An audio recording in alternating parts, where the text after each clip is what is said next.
I stared at the letter in my hand, feeling my blood begin to boil. The audacity, the sheer unmitigated gall of these people was truly something to behold. The Maple Creek Estates Homeowners Association was demanding that I remove my boat from my lake within 48 hours, or face a $500 per day fine. They even threatened to have it towed at my expense. I couldn't help but laugh as I read the condescending language dripping with artificial authority. These pompous bureaucrats had no idea who they were messing with. They had been happily using my family's lake for years without permission, and now they were trying to dictate terms to me on my own property. Oh, this was going to be interesting. Where are you watching this from, by the way? Drop a comment below, because I guarantee you're about to enjoy watching these entitled HOA tyrants get exactly what they deserve in one of the most satisfying takedowns I've ever had the pleasure of executing.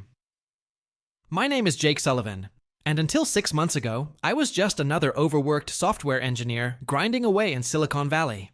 I had spent the last decade building a startup that specialized in cybersecurity solutions for financial institutions. It wasn't glamorous work, but it was challenging and paid well. When a major tech conglomerate offered to buy us out for, a sum with more zeros than I ever expected to see in my bank account, I decided it was time for a change of pace. I was 40 years old, financially secure, and thoroughly burned out.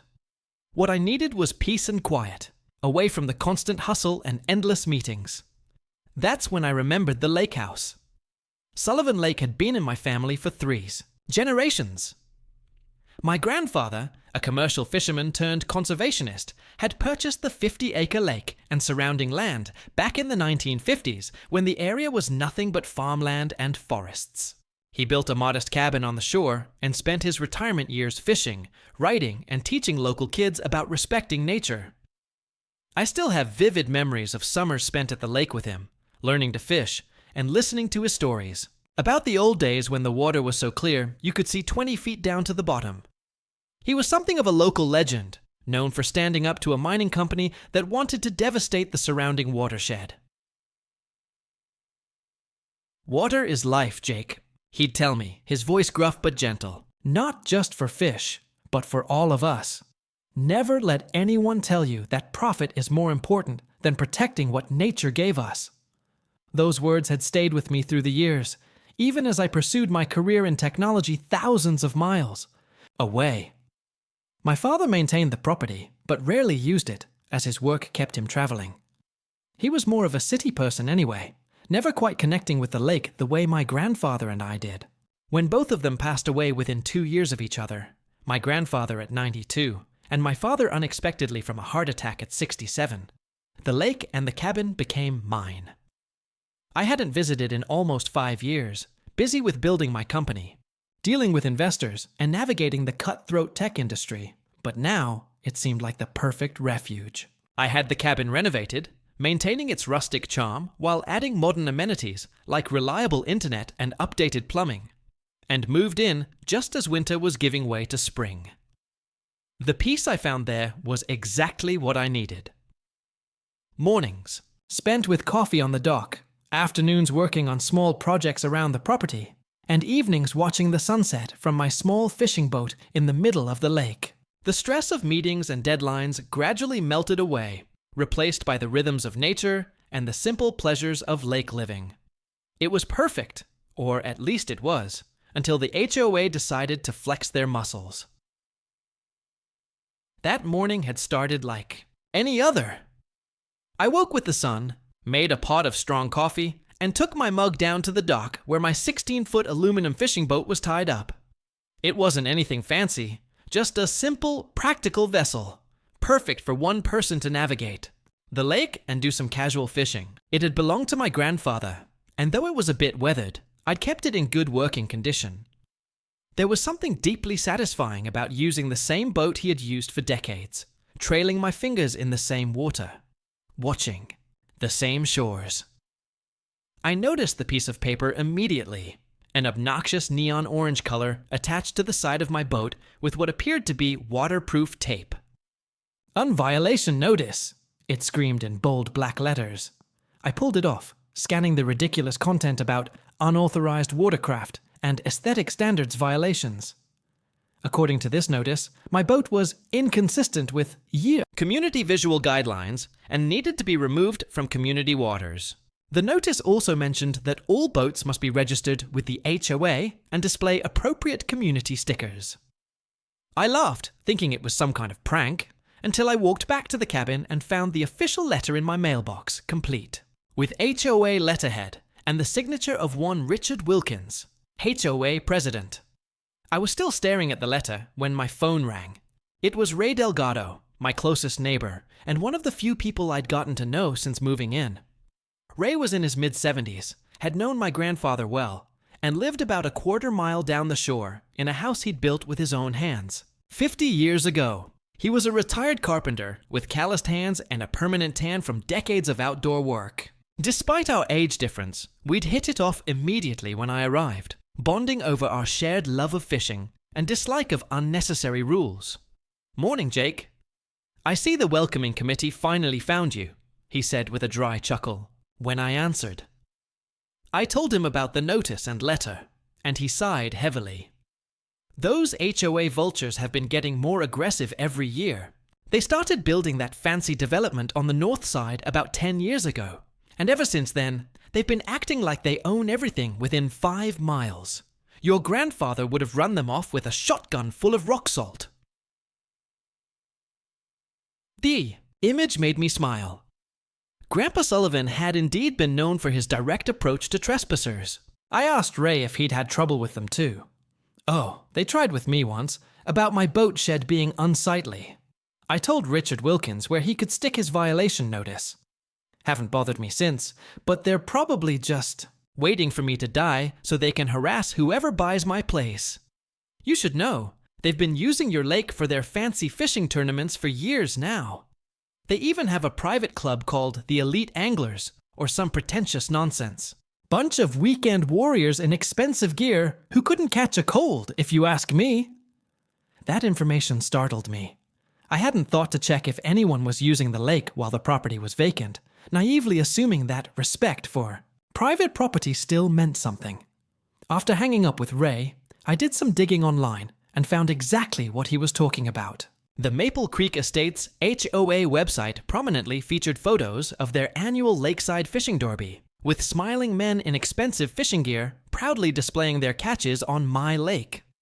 The Elite Anglers Club even had its own page, boasting about their exclusive access to prime fishing waters and upcoming events. There were dozens of photos showing large gatherings on the eastern shore of the lake, which was definitely my property, complete with tents, barbecues, and even a temporary dock they must have installed for the events. The most recent post announced their biggest tournament of the year, scheduled for the following weekend, with a $5,000 prize and a catered lakeside barbecue. They were literally planning a massive event on my property without so much as asking permission. The audacity was breathtaking. I scrolled through years of photos and announcements, growing more incredulous with each one. They had been doing this for at least 5 years, apparently taking advantage of the fact that no one was living at the cabin full-time to gradually assert control over the lake. One post even referred to Sullivan Lake as our community's crown jewel, as if they had any right to claim it. I needed advice from someone who understood the legal implications, so I called my friend Emma Porter. Emma and I had met during college and stayed in touch over the years. She was now an environmental lawyer, specializing in water rights and land use issues. Exactly the expertise I needed.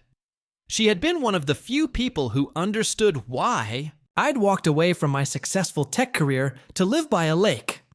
"Let me get this straight," she said after I explained the situation. "You own the lake, like actually own the deed to the lake bed and water rights, and they're telling you that you can't have your boat on it." I confirmed that was exactly the case, and she burst out laughing. "Oh, this is too good. And they've been using it for events without permission? Jake, they don't have a legal leg to stand on. This is trespassing, plain and simple." I asked her what I should do. "Don't respond to their notice yet," she advised.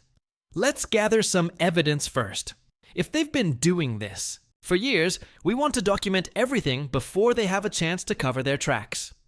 I'll drive up this weekend, and we can go through your deeds and property records to confirm everything's in order. In the meantime, maybe set up some security cameras around the lake. Something tells me this is going to get interesting. Oh, and Jake? Don't let them take your boat. If they try to remove it, that's theft, pure and simple. Make sure you document everything. I followed Emma's advice and installed wireless security cameras at strategic points around the lake, particularly focusing on the areas where the HOA seemed to hold their events based on the photos I'd seen online. The cameras were discreet but high resolution, with night vision capabilities and motion detection that would alert me on my phone whenever someone approached the lake. I also dug through my father's filing cabinet and found all the original deeds and property documents, confirming what I already knew. Sullivan Lake was completely, unambiguously mine, including the water rights and all land 15 feet beyond the high water mark around the entire perimeter. There was even a survey map from 2010, commissioned by my father, that clearly marked the property boundaries. I was still reviewing these documents when I received an email invitation to the upcoming HOA meeting. It wasn't addressed specifically to me. It seemed to be a mass email sent to everyone in the area. Curious about what these people were like, I decided to attend as an observer. It would be my first chance to see Richard Wilkins and the HOA board in action, and I wasn't going to miss it. The meeting was held in the Maple Creek Estates Community Center, an ostentatious building with columns and a fountain out front that looked like it was trying desperately to be impressive. I slipped in quietly and took a seat in the back row. About 30 people were present, most of them looking like they'd rather be anywhere else. Richard Wilkins was exactly what I expected. A man in his mid-50s with perfectly coiffed silver hair, wearing a blue blazer with gold buttons, and a country club smile that never reached his eyes. He ran the meeting with the self-importance of a small-town dictator, droning on about lawn height regulations and approved mailbox designs. When he finally got to the topic of lake regulations, I sat up straighter. We've had reports of an unauthorized boat being stored on community waters, he announced, a note of annoyance in his voice. I want to remind everyone that all watercraft must be registered with the HOA and must comply with our aesthetic guidelines. The lake is one of our community's most valuable assets, and we must maintain its pristine appearance. I couldn't hiss. Help myself? I raised my hand. Richard Wilkins looked surprised, clearly not accustomed to audience participation during his monologues, but nodded in my direction. Yes, the gentleman in the back. I stood up, keeping my tone casual and curious. I was wondering if you could clarify something about the lake. When you say community waters, what exactly do you mean? Who owns the lake? A ripple of murmurs went through the crowd, and I noticed a few residents turning to look at me with interest. Richard's smile tightened just a fraction. The lake is a community resource under HOA management. It's been that way since the development was established. His tone was dismissive, clearly intending to shut down the conversation, but I wasn't finished. I pressed further. So, the HOA has a deed to the lake, or is it owned by the county and managed by the HOA through some kind of agreement? Several residents were now paying close attention, and I saw one older man nodding thoughtfully at my question. Richard was getting visibly uncomfortable, his knuckles whitening as he gripped the edges of the podium. There are historical arrangements in place. The specific details aren't relevant to this meeting, but I assure you the HOA has full authority to regulate all activities on the lake.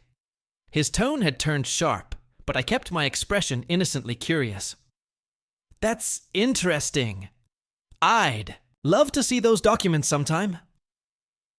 Richard quickly moved on to the next agenda item, but not before I noticed him exchanging a concerned glance with a woman I would later learn was Karen Mitchell, the HOA vice president. For the remainder of the meeting, I felt their eyes on me periodically, no doubt wondering who I was and why I was asking questions about the lake. After the meeting, as people were gathering their things and heading out, I was approached by a man who introduced himself as Gerald Thompson, president of the Elite Anglers Club.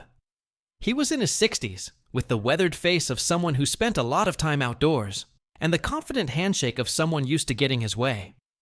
He wore an expensive fishing vest over a polo shirt and a hat emblazoned with the club's logo. "Haven't seen you around before. You must be new to the neighborhood," he said, sizing me up with a practiced smile. I explained that I had recently moved into my family's property on the lake. His eyebrows shot up. "The old Sullivan place? That's been empty for years. We thought it might be abandoned." There was something calculating in his expression that made me wary. I assured him it most certainly wasn't abandoned, and was still very much Sullivan property. "I'm Jake Sullivan, by the way. My grandfather built that cabin." Recognition flickered in his eyes. "Sullivan, of course. I met your grandfather once, years ago. Quite a character." The way he said character made it clear it wasn't a compliment. He seemed to choose his next words carefully. "Well, welcome to the area. You should know we have a wonderful fishing club. Very exclusive, but I might be able to get you in. We have access to the best spots on the lake." The irony of him offering me access to my own lake was almost too much to bear. But I maintained my poker face. "That sounds interesting. When's your next event?" He beamed with pride. "Our annual championship is next Saturday. Biggest event of the year, right on the East Shore. You should come by and see what we're all about." I thanked him for the invitation, already planning how I would use this upcoming tournament. To gather more evidence of their trespassing. I was about to leave when I overheard Richard Wilkins speaking in hushed tones to Gerald and Karen Mitchell near the refreshment table. I busied myself with a cup of mediocre coffee, straining to hear their conversation. I couldn't hear everything, but the phrases "accelerate the timeline" and "deal with the Sullivan situation before it's too late" definitely reached my ears. Karen glanced in my direction, and they lowered their voices further, moving away from the table. Whatever they were planning, it clearly involved my property, and they were concerned about my unexpected appearance. As I walked to my car, I decided to call Emma again and update her on what I'd learned. "They're definitely hiding something," she agreed. "The fact that Wilkins wouldn't directly answer your question about ownership is telling. And this timeline they mentioned, that sounds like they have some kind of development plan in the works. Let's go through those documents of yours tomorrow when I arrive." I was about to drive home when I noticed a sleek BMW pulling up beside me in the parking lot. The window rolled down to reveal Richard Wilkins himself. "Mr. Sullivan, isn't it?" I realized we weren't properly introduced. "I'm Richard Wilkins, president of the Maple Creek Estates HOA. His smile was all teeth and no warmth. "I understand you've recently moved into the old cabin on the lake. We should have a chat about bringing it up to community standards." I matched his fake smile with one of my own. "I wasn't aware that my property fell under your HOA jurisdiction, Mr. Wilkins." His smile didn't falter, but something flashed in his eyes. Irritation, perhaps, or concern. "All properties in this area are part of our community vision, Mr. Sullivan. We pride ourselves on maintaining certain standards. Your boat, for instance, is somewhat rustic for our tastes." He practically spat the word rustic and as if my grandfather's well-maintained fishing boat was somehow offensive. I decided to play dumb a little longer. "Is that right? And what authority does the HOA have over boats on the lake?" Richard's smile tightened further. "As I mentioned, in the meeting, the lake is under HOA management. It has been for years." He waved his hand dismissively, as if this should settle the matter. I nodded thoughtfully. "That's fascinating, because according to my family's deed, Sullivan Lake is private property, owned by the Sullivan family since 1953. Has something changed that I'm not aware of?" For just a moment, Richard's mask slipped, and I saw a flash of genuine concern before he recovered. There seemed to be some misunderstandings about historical arrangements. Perhaps we should have our lawyers discuss this directly. In the meantime, I hope you'll comply with our request regarding your boat. It would be a shame to start our relationship on the wrong foot. The threat was thinly veiled, but unmistakable. I just smiled and told him I'd take his concerns under advisement. As he drove away, I had the distinct feeling that the battle lines had just been drawn. When I got home, I discovered that Richard Wilkins hadn't wasted any time. My boat was gone from the dock, with nothing but a property violation notice left in its place. The notice stated that the boat had been impounded for non-compliance with community standards and could be reclaimed after paying a $750 fine and signing a compliance agreement. The document specified that the boat would be considered abandoned and sold at auction if not claimed within 30 days. I was livid, pacing the dock and fighting the urge to drive straight back to Wilkins's office and confront him. Instead, I took several deep breaths and remembered what my grandfather always said. When you're angry, that's when you need to slow down and think clearer than ever. This wasn't just about a boat anymore.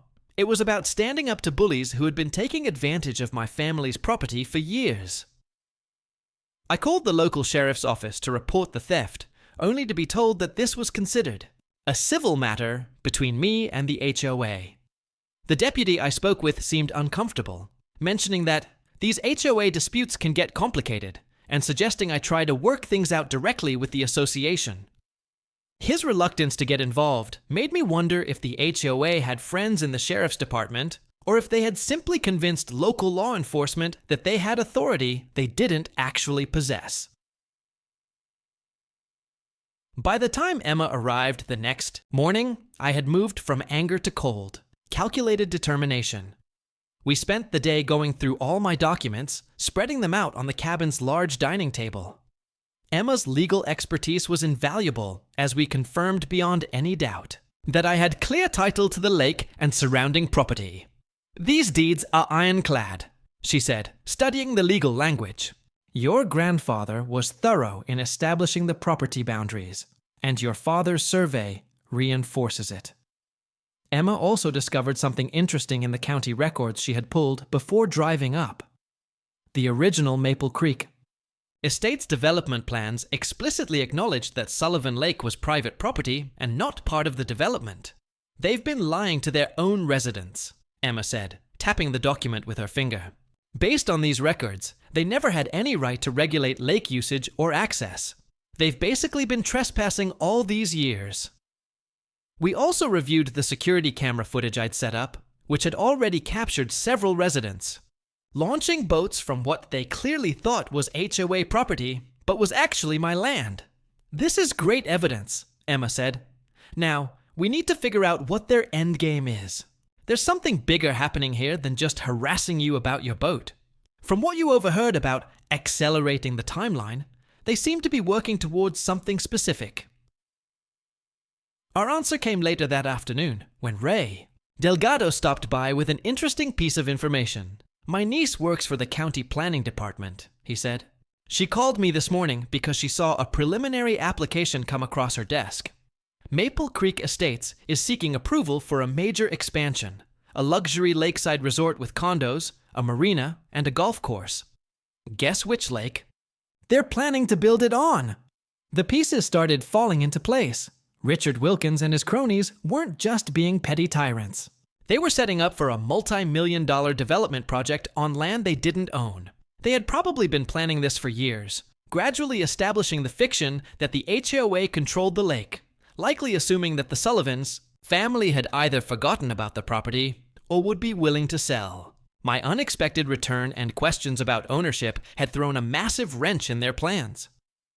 Emma and I began formulating our strategy that evening, sitting at the kitchen table with takeout from the local diner. We could go nuclear right. "Away," she said, twirling a fork in her pasta. "Send a cease and desist, file trespassing charges against the HOA, and demand the immediate return of your boat." "But that might be showing our hand too early," I agreed, sipping my beer thoughtfully. "I want to know more about what they're planning and who else is involved. Let's hold off on direct confrontation for now." Instead, we decided on a more subtle approach.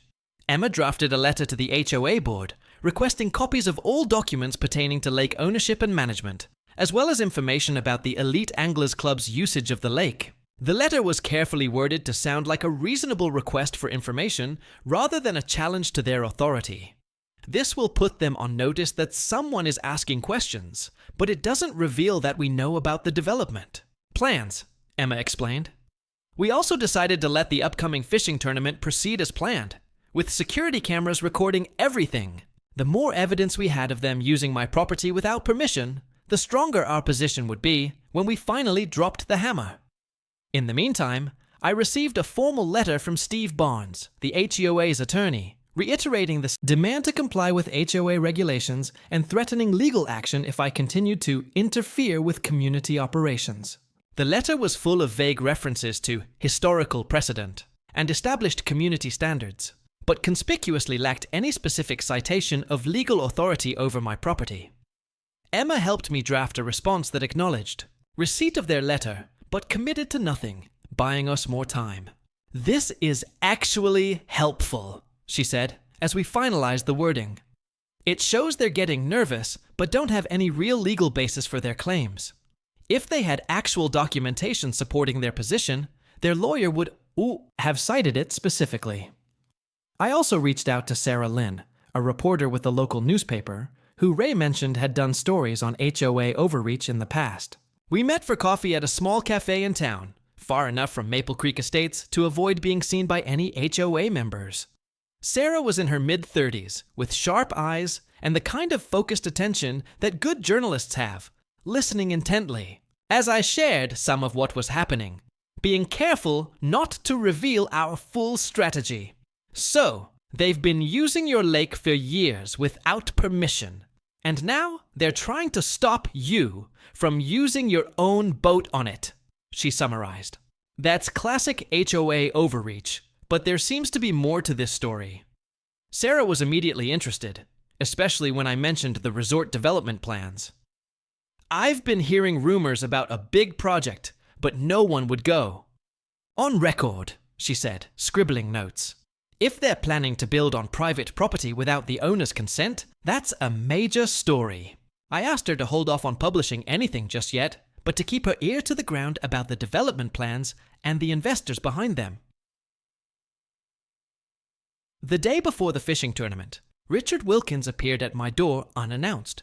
I had just finished my morning coffee and was reviewing some of the security camera footage when the doorbell rang. His demeanor was different this time, less arrogant, more conciliatory. He ditched the blazer for a more casual button-down shirt, probably trying to appear more approachable. "Mr. Sullivan, I think we got off on the wrong foot," he said with that same practiced smile. "I understand you're concerned about your boat. I'm sure we can work something out." I invited him in, curious to hear what he had to say. He made a show of admiring the renovated cabin, commenting on the rustic charm with barely concealed condescension. "The HOA is willing to make an exception for your boat," he continued, settling into my living room sofa. "You can keep it on the lake, no problem. It's all we ask is that you sign this simple agreement acknowledging the HOA's management role regarding lake activities." He handed me a document that essentially asked me to recognize the HOA's authority over Sullivan Lake in exchange for being allowed to keep my boat there. It was so transparently self-serving that I almost laughed in his face. Instead, I asked innocently, "And what about the fishing tournament tomorrow? Would that be covered under this agreement too?" Richard's eyes narrowed slightly. "You know about that?" I shrugged casually. "Gerald Thompson invited me to come watch. Sounds like a big event." Richard nodded slowly. "Yes, it's a community tradition. Been happening for years." There was a wariness in his expression now, as if he was recalculating the situation. I looked at the agreement again, pretending to consider it.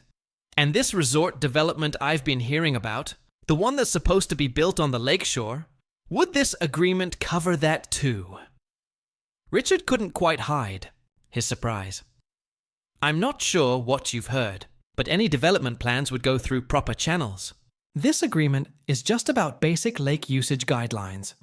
He waved his hand dismissively, trying to downplay the significance, but his body language had become tense.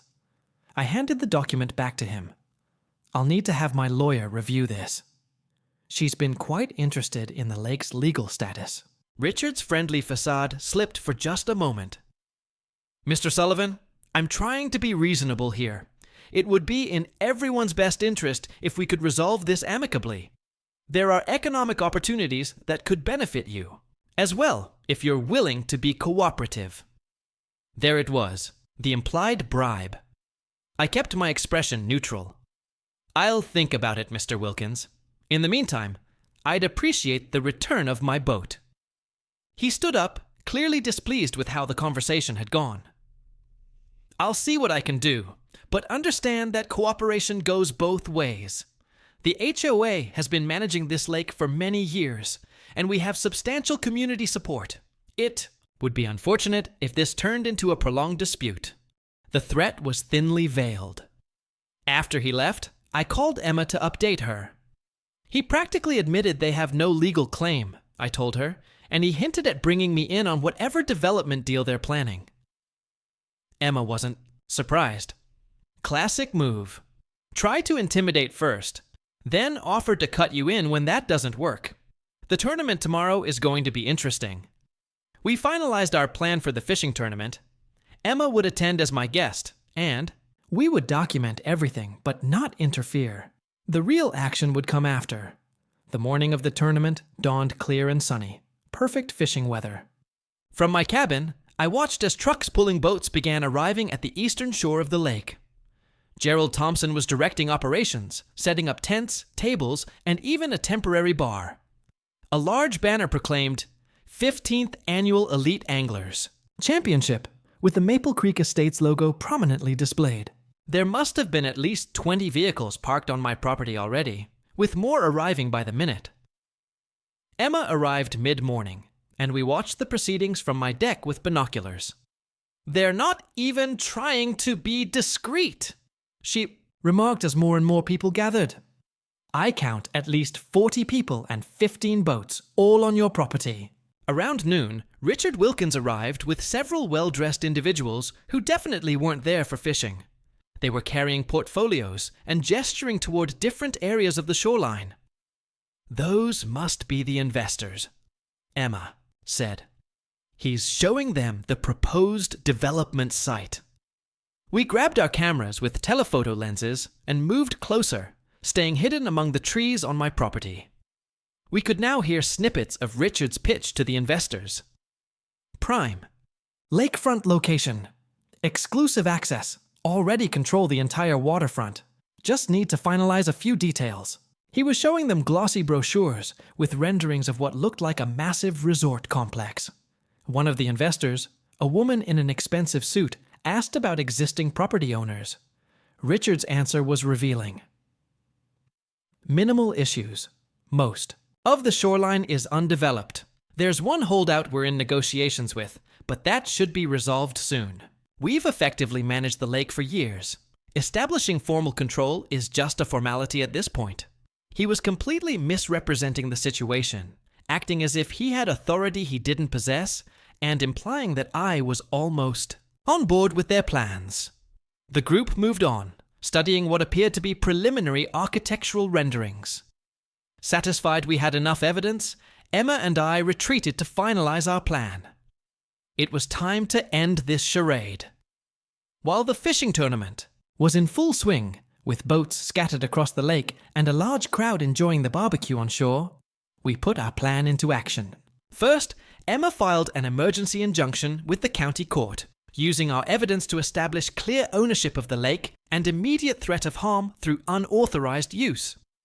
The judge, reviewing the overwhelming evidence of my ownership and the HOA's trespassing, granted the injunction immediately. With that legal protection in place, I hired a local security company to post private property, no trespassing signs around the entire lake perimeter, focusing particularly on the tournament area. Then, with a sheriff's deputy accompanying us to keep the peace, Emma and I approached the gathering. The deputy called for attention, and suddenly all eyes were on us, as he announced that this assembly was taking place on private property without the owner's permission, and everyone was being asked to vacate immediately. The reaction was immediate and chaotic. Gerald Thompson rushed over, face red with anger and confusion. "What the hell is this? We've been holding this tournament for 15 years. Emma stepped forward, cool and professional. Mr. Thompson, Sullivan Lake is private property owned by Mr. Sullivan. The HOA has never had legal authority to grant access or permission for events on this lake. We have an injunction from Judge Harmon confirming this fact and ordering all unauthorized persons to vacate the premises immediately. She held up the court document, which seemed to carry more weight than our verbal assertions. Richard Wilkins pushed through the crowd, his investors watching with concern from the sidelines. This is ridiculous. The lake has been under HOA management for decades. He was practically shouting, his carefully cultivated composure completely gone. Emma handed him a copy of the injunction and my property deed. That is demonstrably false, Mr. Wilkins. The county records clearly show the Sullivan family has maintained continuous ownership since 1953. Your HOA has been trespassing all these years. Furthermore, we have evidence that you've been misrepresenting your authority to potential investors, which could constitute fraud. The crowd of anglers and spectators began murmuring among themselves, many looking confused and upset. 1. Man stepped forward, identifying himself as a Maple Creek Estates resident. We were told our HOA fees included lake maintenance and access rights. Are you saying we've been lied to? His question seemed to capture what many were thinking. As several others nodded in agreement, Emma nodded sympathetically. I'm afraid so. The documents we've reviewed show the HOA has been misrepresenting its authority over this lake for years. More residents began asking questions, their anger now directed at Richard and the HOA board members present. The investors were already retreating to their cars, clearly wanting no part of this public confrontation. The sheriff's deputy raised his voice above the growing tumult.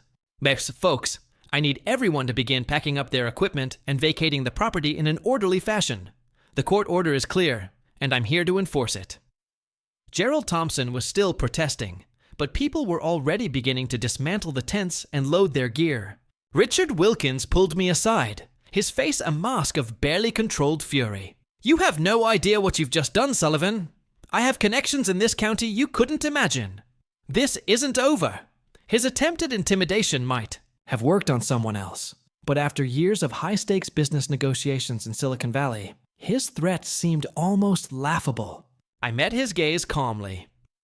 Actually, Richard, I think it is. But if you want to continue, you should know I have recordings of you telling your investors that you control my lake and are in negotiations with me. That sounds an awful lot like fraud to me. I wonder what they'll think when they learn the truth. His face paled slightly, and he glanced over at the now departing investors, who were clearly unhappy with the turn of events. This was just a misunderstanding, he said, his voice losing some of its confidence. We can work something out. I shook my head. The time for working things out was before you stole my boat and tried to steal my lake. Now I'll need to ask you to leave my property. As the crowd dispersed and the last boats were loaded onto trailers, Sarah Lynn arrived with a photographer. She had been tipped off about the confrontation and was eager for comments. Richard and the other HOA board members refused to speak to her, hurrying to their cars, but several residents were more than happy to express their outrage at learning. They had been misled about the lake rights. We pay over $5,000 a month in HOA fees, this one woman told Sarah. And they told us part of that was for lake maintenance and access rights. If they don't actually own the lake, where has that money been going? It was a good question, and from the murmurs of agreement around her, many residents were wondering the same thing. Sarah approached me for my side of the story, and I gave her a matter-of-fact account of the HOA's actions and my response, showing her the property deeds and the court injunction. So, what happens next? She asked, her pen poised over her notebook. I looked out over my now empty lake, peaceful again after the chaos. Next, I get my boat back, and then we'll see what other surprises Mr. Wilkins has been hiding from his residents. The aftermath was swift and far-reaching. Sarah's article ran on the front page of the local paper the next day, detailing the HOA's years of deception and the failed resort development scheme. By evening, it had been picked up by regional news outlets and was spreading on social media. The HOA called an emergency meeting, which I attended along with Emma and many angry residents. Richard Wilkins was conspicuously absent, with Karen Mitchell attempting to manage the hostile crowd. The residents demanded to know what other lies they had been told and where their HOA fees had really been going. Emma and I watched quietly from the back as the HOA board crumbled under the pressure, with multiple members resigning on the spot. I finally stood up and addressed the gathering. I don't have a problem with Maple Creek Estates residents enjoying the lake for recreation. My issue was with the HOA leadership claiming authority they didn't have and planning to develop my property without my consent. Perhaps we can work out a new arrangement that respects property rights while allowing responsible community access. My statement calmed some of the tension in the room, and several residents approached me afterward to apologize for the situation and express interest in finding a fair solution. One older gentleman shook my hand firmly. "Your grandfather would be proud," he said. "He always let the local kids fish from his shore, you know. Never turned anyone away who respected the lake." I hadn't known that, and the comment touched me deeply. Meanwhile, Emma's legal work was bearing additional fruit. Based on the documentation we had gathered and the public outcry following Sarah's article, the county launched an investigation into the HOA's finances. They were particularly interested in where the money collected for lake maintenance had actually gone over the years. Additionally, Richard Wilkins' development partners filed a lawsuit against him for misrepresentation after learning he had been negotiating to sell them access to property he didn't own. My boat was returned the following day, with a grudging apology from the HOA's new acting president, who had been elected hastily after the mass resignations. The local sheriff's office, embarrassed by their earlier dismissal of my complaint, assigned a deputy to patrol the lake regularly to prevent further trespassing until a more permanent solution could be established. 2 weeks later, Sarah Lynn called with an update that brought everything full circle. "You're not going to believe this," she said, excitement evident in her voice. "I did some digging into Richard Wilkins's background. He's not even a real estate broker he claimed. He had his license revoked in Florida 5 years ago for similar schemes, misrepresenting property boundaries and selling access rights he didn't own. He changed his name slightly and moved here to start fresh." She explained that in Florida, he had operated under the name Richard Williams and had been involved in several sketchy development deals before being caught. He barely avoided criminal charges in Florida by settling with the victims, but it looked like his luck had run out here. "I've shared all this with the county prosecutor," she said. It explained so much about his confidence in the scheme and his panic when challenged. The county prosecutor was now reviewing the evidence for possible criminal charges of fraud and misappropriation of HOA funds. Richard Wilkins had disappeared, reportedly leaving town in the middle of the night. As the walls closed in around him, Karen Mitchell, when confronted with this information, claimed she had no idea about his background, but emails recovered during the investigation suggested otherwise. Over the next few months, I worked with the remaining HOA board members and residents to establish a new relationship with the community. The new board was led by the older gentleman who had mentioned my grandfather, a retired judge named Michael Davis, who had moved to Maple Creek Estates for a peaceful retirement, only to find himself thrust into a leadership role. He was honest and straightforward, qualities sorely lacking in the previous administration. Together, we created the Sullivan Lake Conservation Trust, a non-profit organization that would manage controlled public access to parts of the lake while preserving the natural environment my grandfather had fought to protect. Residents could purchase reasonable annual access permits, with the funds going toward lake maintenance and conservation efforts. This is how it should have been done from the beginning, Judge Davis said during one of our planning meetings. Honest, transparent, and respectful of property rights. I even allowed a reformed version of the fishing club to continue their tournaments, now with proper permissions and environmental guidelines. Gone were the exclusive membership requirements and exorbitant fees. The new Sullivan Lake Anglers was open to anyone who respected the lake and followed the conservation rules we established. Gerald Thompson, unsurprisingly, wanted nothing to do with the new arrangement, and moved away shortly after the scandal broke.